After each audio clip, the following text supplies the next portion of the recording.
Alright, so we're going to take a look at this pretty cool problem. It reads that Neve is at HOCO for 1 hour trying to secure some huzz. Since Neve is 6'7" and is disgustingly sexy, he has an 80% chance of securing huzz over the 1 hour. If the chances of him getting huzz is uniform throughout the hour, what's the chance Neve gets huzz in the first 15 minutes? And of course, Neve can get multiple huzz. So, first of all, let me tell you the obvious answer, which is wrong.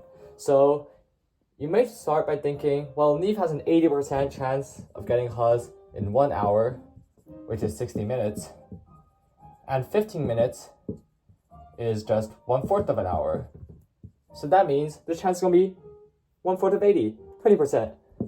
But unfortunately, that's not how probability works. And using this logic, if we say he was there for 2 hours, right, that would be 160%. And that's not possible, right? You can't have over 100%. So, that's not right.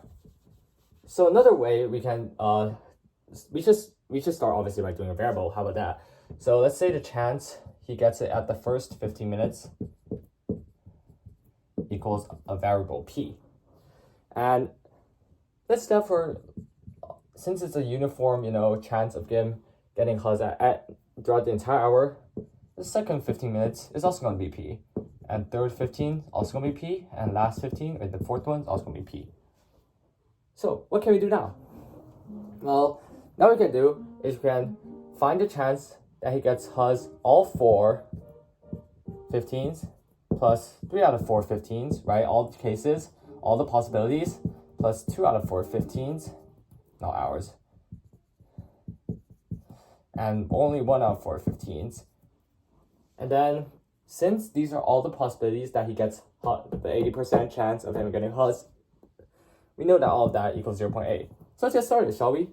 All 4 15s, well, since each individual one has a p chance, that's going to be p to the 4th. Actually, I'll write down here. 3 out of 4 15s. First of all, we have to choose the one interval that does not get, that Neve does not get huzz in. There's 4 ways of doing that.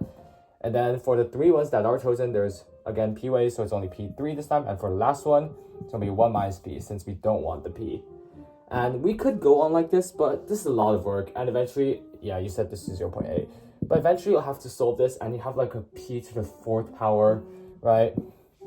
And that will just take way too long, and that's just not efficient. Alternatively, let's try a different way.